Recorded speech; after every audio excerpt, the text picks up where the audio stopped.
Hey everybody, it's Robert Dunt from ArtTop10.com and I'm very pleased to be chatting with Ruth Philo. Ruth, hello. Hello, nice to meet you. Good to be here. Ah, cool. So we're in your studio, I think, and those are they paintings behind, or are some of them made out of Yeah, they're all painting. They're just ones I've been working on recently. I've been exploring the colour blue, which is something that I return to every so often. I was making some work for a show up in Cly Contemporary 20, a show that's curated by Amanda Geithner from the East Anglian Art Fund. But the show's been cancelled because of COVID-19. So I've just kept going with that kind of motion of work, really. Some of them are stretched, and some of them are on unstretched canvas and linen, and they're mostly using pigments with different binders. Okay. So how many different blue pigments have you got? I can show you some if you want. Yeah, please. I don't know if you can that's see good. this. That's good. Yep. Oh wow. Hold them quite slowly because it's a bit laggy. But yeah, that's it. Just hold one each quite slowly and explain a bit about it because it's actually really interesting. Yeah, that is lapis lazuli dark. I don't know whether you can quite see inside there. Yeah. That's from Cornelison, who do a fantastic range of ground pigments. And I also collect pigments when I'm travelling. So this is, I think that's from Italy, a cobalt blue. Oh, wow. I've got a lovely blue, I'm using this one. That's Herculaneum blue. Oh, wow. I bought that in Naples. Oh, man, this is so cool. So, I've got all different colours, but blue is one that I sometimes return to, although I think blue can be a difficult colour. But I was using the colour blue for this for the work for this church because I wanted to relate the colour to the blue that's often used in the Madonna's robes. Oh, and the church is situated on the coast in Norfolk. And I've made work for that show before. And often, the storms on the coast, the sea is so, such a force. And it's broken the sea defences in the past, the last time I made work there. And you're just aware of this massive sky and the power of the sea. And so there's all those kind of associations with blue that I was looking at. And I've been working with different kinds of grounds. These ones, I could get it a bit closer. Yeah, bring them over. These ones have got a graphite ground. Okay. So you can probably see bits of drawing in there. Well, it's not drawn, it's just pulled through with a metal point while the paint's still wet. So that is that canvas or is that? This is linen. Oh, linen. Okay. Yeah, linen. And what's the graphite ground? The graphite.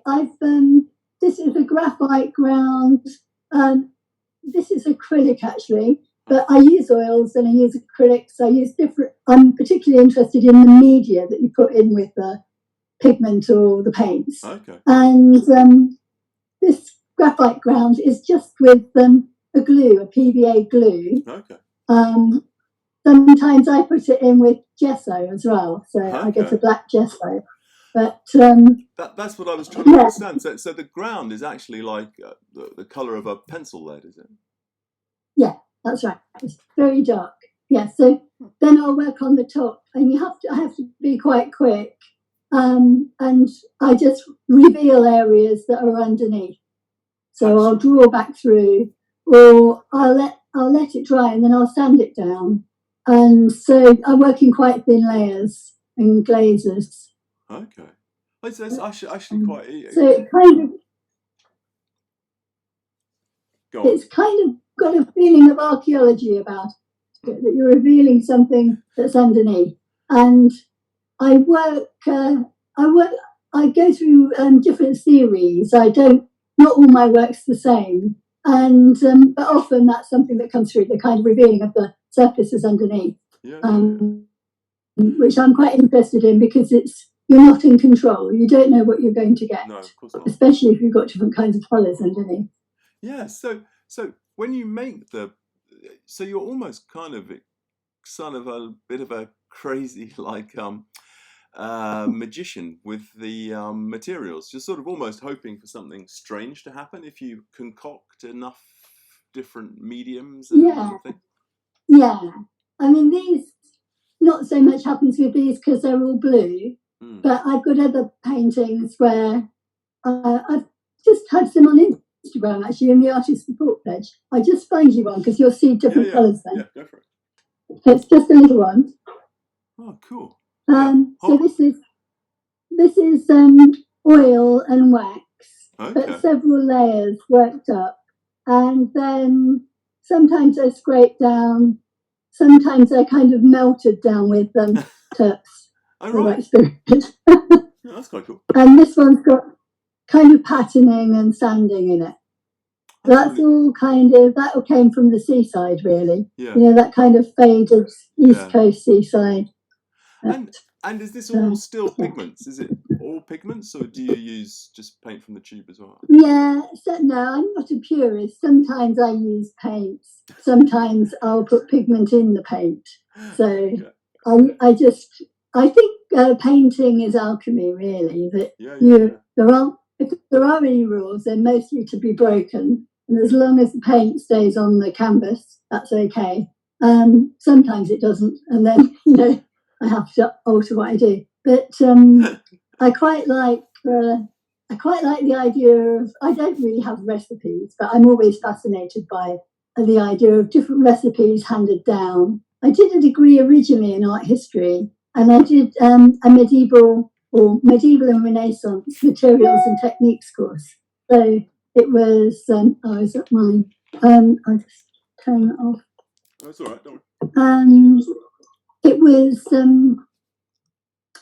what you would do is you'd learn to lay gesso and put red bowl on, and then put gold leaf on, and work with egg tempera or make your own oils. So something of that, I think, stuck. So I love the idea you're an alchemist. It's like a sort of I'm trying to get the word, but yeah, alchemist. It's almost like you're trying to make gold out of lead with these things. Yeah, I wouldn't say I'm really. I say I'm not an alchemist, but I think painting is alchemy. But I've heard Spike Bucklow. I don't know if you've come across him. No. He wrote The Alchemy of Paint. He's a paint scientist, and he works at the Hamilton Kerr Institute in Cambridge. And he's written this book called The Alchemy of Paint. And part of it, when he talks about the colour blue, is quite interesting, because he talks about how blue comes from lapis lazuli. Yeah. It was called ultramarine, which means beyond the seas. And they thought that it came from a place near heaven. And if you look at the medieval map, like the Mappa Mundi, which is in Hereford Cathedral, there's Jerusalem there and Afghanistan above. And then, sorry, these things keep coming through. And then obviously heaven above that. And so this map had them all in a direct line. Oh, wow, that's really weird. Actually. When you get the pigment from lapis lazuli, I think it's in 3 parts. So the blue comes out, but there's also a black and a kind of a grey, I think, as well. A grey? That comes out of the lapis lazuli as well? Yeah, well, when you grind the lapis lazuli, I have forgotten what it is now, but there's a process. It has to go through at least 2 processes, and then they extract the blue out of it. But there are other colours, like there's a brown. If you see, if you look at a lapis lazuli solid stone, it's not pure blue. I had no idea about that. That's absolutely fascinating. So is it like the lapis lazuli you showed us at the beginning? Was that very expensive to buy? Yes. Yeah. Well, this doesn't look too bad, really. But there's not much there. 10 grams, £12.20. So Okay. I use that sparingly. I have got some other. I've got some French ultramarine, which is man-made. You know, it's not from the stone. But I don't know. I quite like the idea of putting things that are special in paintings anyway. But it doesn't have to be in the whole painting. It could just be in an area. Do you want to show us the other one, the other canvas linen in the background? Do you want to bring up? Yeah. What the? Do you mean the one that's this one over here that's stretched? Yeah. Because it's quite interesting to see them close up. Oh wow! So which blue is that?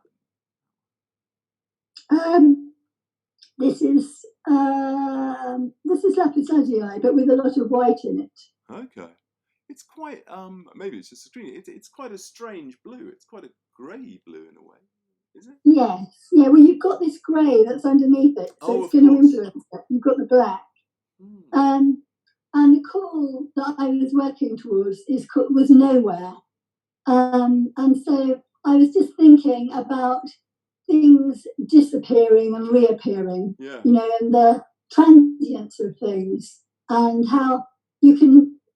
I mean, these have got a feeling of ground plans because I used to work as an archaeologist a long time ago, surveying buildings and moats and things like that. And I quite like this idea of kind of bringing things up.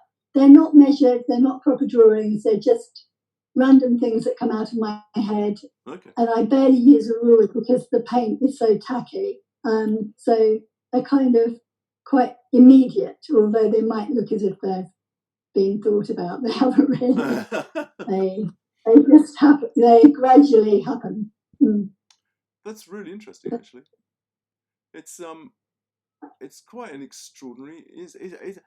Sorry, there's so many things that are quite fascinating about how you're an archaeologist and the alchemy. They've all got a sort of weird. They all sort of tie in very neatly with each other, don't they? Well, yeah, I don't think I realised that till recently, and then someone just pointed it out to me, and I thought, oh yes, of course. You know, sometimes you can be blind to the obvious, can't you? But yeah, and these I can show you this one. This is different. So I don't know what you can see there. Right? That's it. Yeah, hold it there. I'll have to come back. Yeah, that's it. Yeah, keep it still. Oh, right, that's much more textured, isn't it? Yeah, so that is pigment that's just been painted.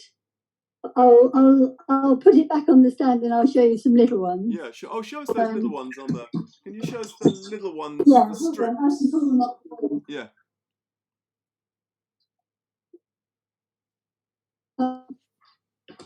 So these are mainly cobalt. Okay. There's a bit of lapis lazuli, but they're so this is basically scraps of canvas and linen. Okay. That's the back, and I grind up the pigment and I've mixed it with a resoluble medium, so it makes it like watercolor. But then I've applied it to fabric instead of paper, and then I found out about the Madonna's robes, and apparently somewhere in the Middle East they've got a bit of the Madonna's robe. Well, it was just a neutral colour, it wasn't blue, and the association of blue is more of a medieval thing. But there was a lot of stitching in, so I thought, well, I'll stitch these. I like the idea of just linear stitching. I quite like people like Agnes Martin, not that she stitched her paintings, but so I just was playing around. And that was quite nice, especially at the beginning of the lockdown. Another one there.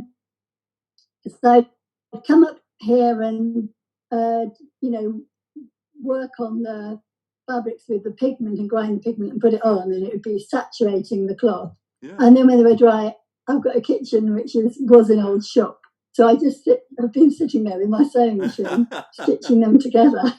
watching everyone walking by, It's So, yeah, but they're quite I've got. they're quite bizarre things. They remind me of pairs of jeans. Is that bad? Yeah. Oh well, I don't know. It's just I haven't done these before. This is just I don't know. I think it's just the sign of the times, really. I think that. But also, I was thinking about them for the church as well. But they're not really the right shape for my space there.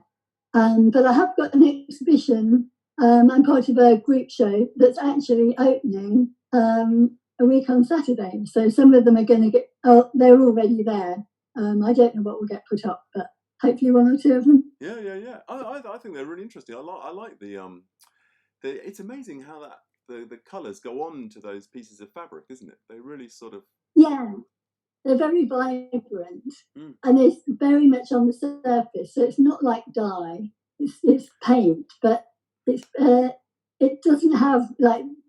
There's no gesture. That's all gone, which I think is a bit of a sacrifice, really. But is that my thing? No, it's mine. I've turned it off, but they're still coming. Don't worry.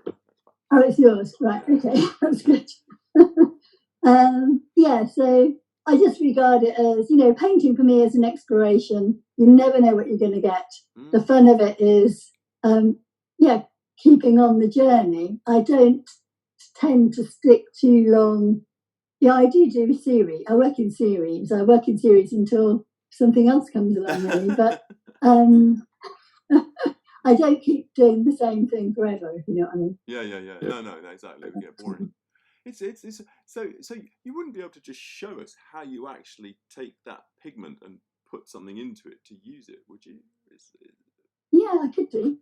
Yeah. If that's. I've got some pigment here, so. Yeah.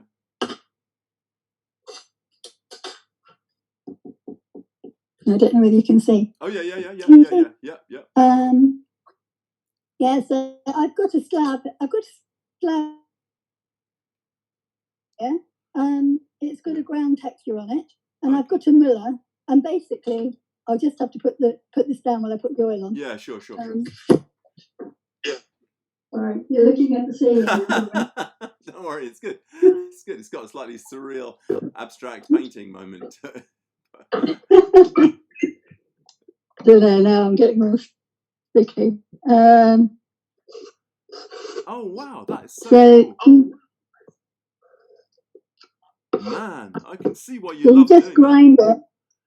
It's very easy. It's a lovely smell. Just aim a little bit more down, and then we can get the. Oh, sorry. Yeah, that's it. Oh, just hold it really steady. That's absolutely amazing. It's quite extraordinary. And you get such a friction. And what colour? And then you just scrape it off with a palette knife. You can keep it in foil. You can keep it in paint tubes, but I tend to make what I want and use it today. Yeah. And then make some more tomorrow, or however. It's really interesting. You can put it with different binders. That is just linseed oil.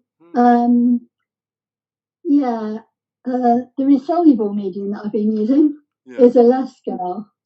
Okay. That one. I've been using that for my cloths. So that's that just makes it like watercolor, really. Yeah. It's you know what? It's just amazing to see you grind that powder, because the color is so rich when it comes out, isn't it? It's just absolutely like magic, isn't it? Yes. And then you can start mixing the colours together. Yeah. And I have a million different kinds of binders. So that's acrylic. I like waxes. That's a wax one.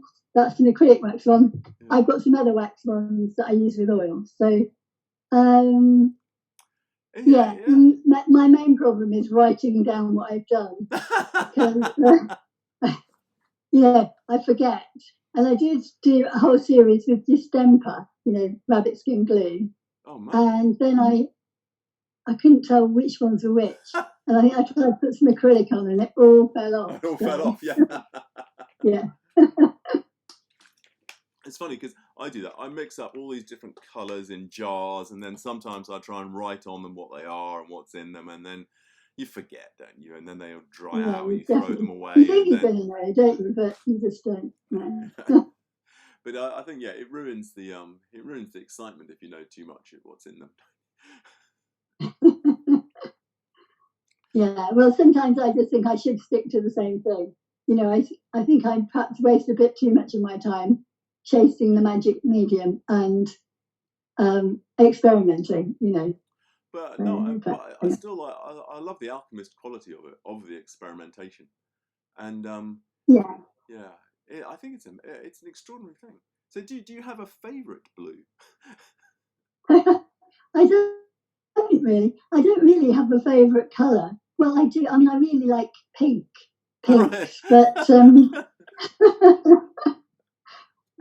yeah, I think I could be in danger of painting too many pink paintings. But no, I just like all colours. I'm really interested in all colour, every colour, really, and the kind of intensities and the mixtures and what you can put together. And to me, perhaps the more I paint, the less I need in a painting. So, I could become a bit more minimal. Yeah. So like the But pictures, at the moment, I've got. Sorry. like the paintings you're doing for the church. Would you say Yeah. you want them to have an emotional response or a more formal Yeah, I response? do. Yeah, and so when I make paintings, they're they're definitely about my internal landscape as much as anything else. Okay. I often use walking to kind of get myself thinking, Okay. and I don't know whether I can show you, but Yeah. you can't really see it because the trees have all got green. Yeah. But just out there are water meadows. Oh right, nice.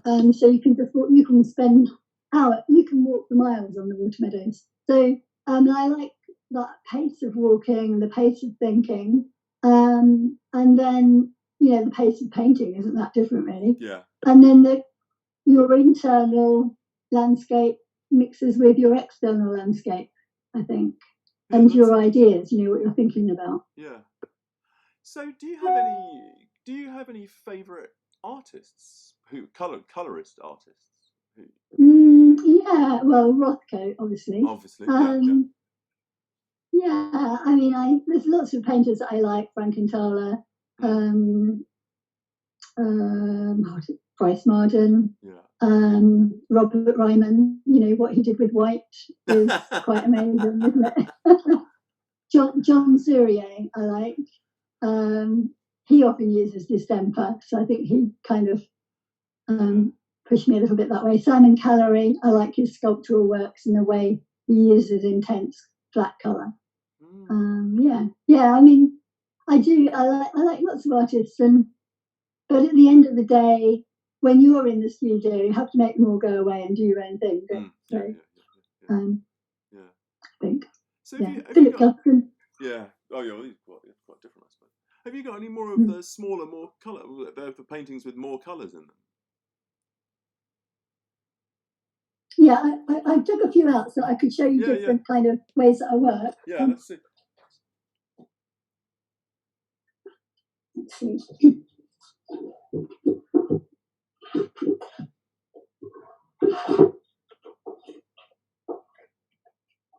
Don't know. Oh wow. Can you see that? Yeah. That's the pink one. That is one of the big ones. Yeah, so this one's exploring the black ground still. It's still got graphite, you can see it coming around the corner. But then a brush stroke and the kind of thickness of the paint, I suppose. It looks like you give the canvas or the linen quite a sort of hard time. Yeah, I do. The linen is horrible, really, because it's always trying to sag, isn't it? Yeah. So I sometimes re-stretch them. I work on them and then re-stretch them again. But it's interesting. Builds my muscles up. Yeah. It's interesting though because it's almost like they almost have quite a sculptural sort of quality to them. Oh yeah. With that sort of work on it, with the graphite coming around the side, they're quite constructed in a way. Yeah, yeah. They're quite material, I think.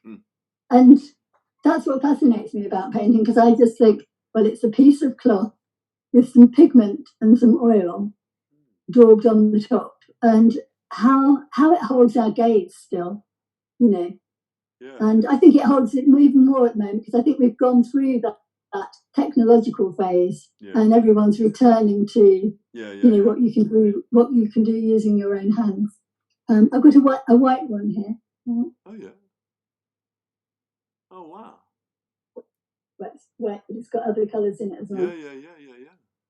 But that's called Last of Countless Thoughts, and I worked with a poet, and so I had to send her a picture of that painting, and then she wrote a poem, and what she wrote, I can send it to you if you like. What she wrote was amazing. I thought, she's a mind reader, and then I had to paint a painting from what she had said. So it was like one thing led to another. Yeah, but quite revealing. I found it quite revealing anyway. And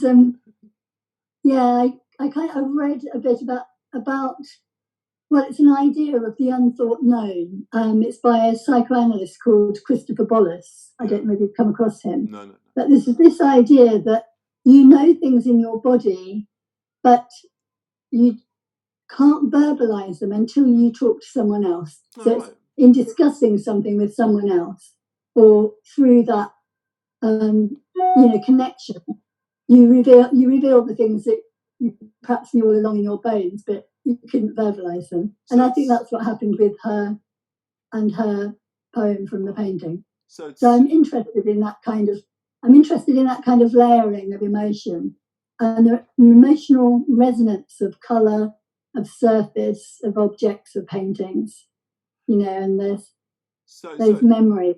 So it's a bit like, actually, you're almost digging for the language to explain the things you instinctively or emotionally feel.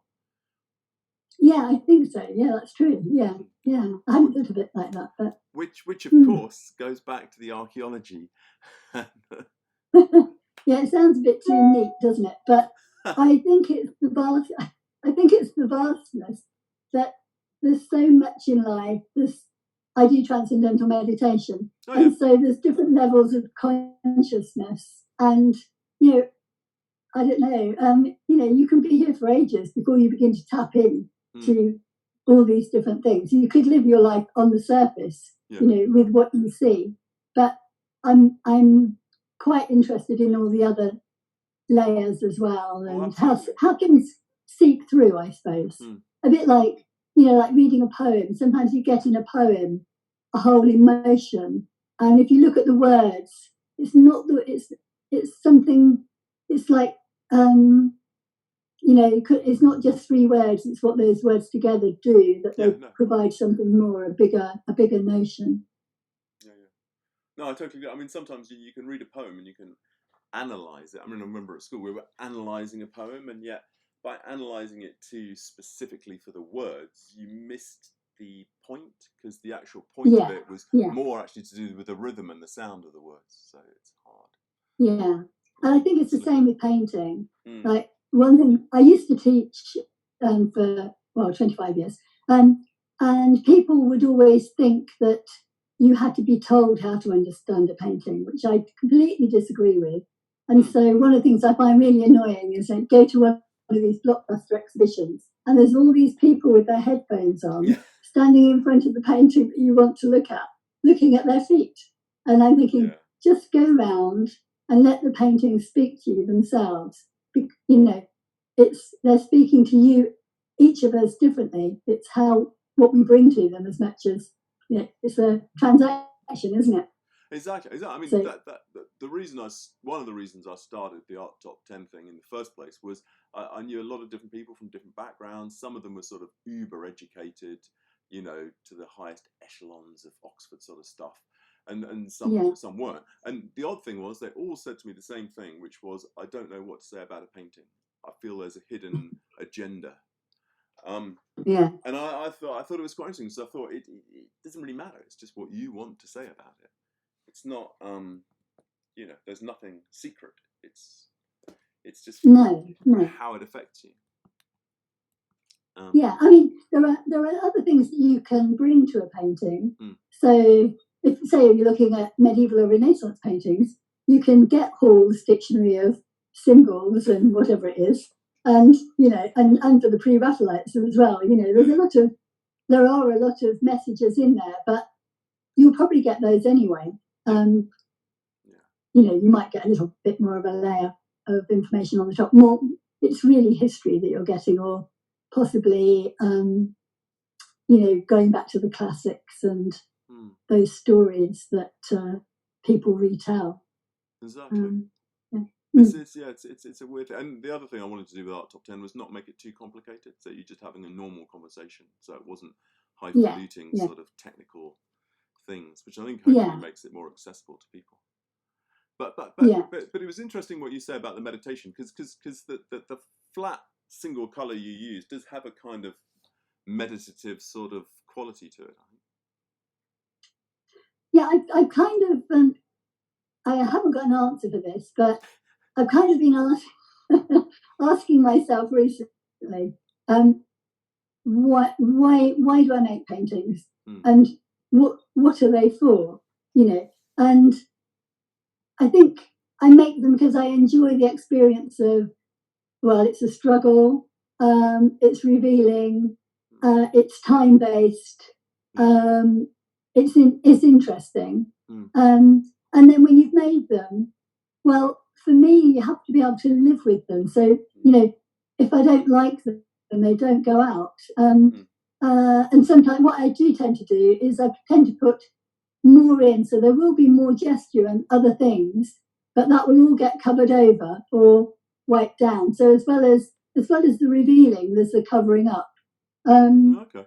But I'm thinking that one was one of those ones. So there's quite a bit of covering up there. This wasn't a white painting to begin with. No. And then it's, what have you got? Well, you've got a surface. And it really is about a feeling, an emotional state. So I try and give people a way in now with a title, and the title will relate to something. Often it comes from music, but it's about how it feels right for that picture, and it might have been what I've been hearing as well. So does the music inspire you for the painting? No, the music probably frees me to do the painting. So I'll play the music. I won't listen to music all the time, but actually, when I'm in the zone of painting, I wouldn't be able to tell you what I'd heard. And sometimes I put on Desert Island Disc. I think when I was in my studio complex, I drove everyone mad because I just listened to Desert Island Disc over and over again. So I'd hear the same people do the same choices, and I'd never hear what it was that they took to the desert island. So I never heard any of it really, but I'd have it going on in the background. That's quite funny. Well, brilliant. It's been lovely chatting. I think I'd probably better try and wind it up before I get too out of control. Is there anything else you wanted to show us or tell us about before we finish up? No, I could show you maybe one last picture, which definitely. That is this just because this has been seen before, but it's called Where the Days Have No Numbers. Intriguing. And it feels like I've been there lately. Yeah, exactly. The Groundhog Day madness. No, it's really cool. It's really cool. I can see why you're tempted to stretch them, but re-stretch them. But in a way, it would damage their kind of their sort of beauty or their construction. I think if you re-stretch them, it's difficult, isn't it? All right. Yeah. No, well, maybe I should just work on canvas. Yeah. Then it's more forgiving. Yeah. Anyway, it's been very, very nice chatting, Ruth. Thank you very much for showing us. Thanks very much. It's been really nice to meet you. Oh, brilliant. Take care. Okay, cheerio. Bye.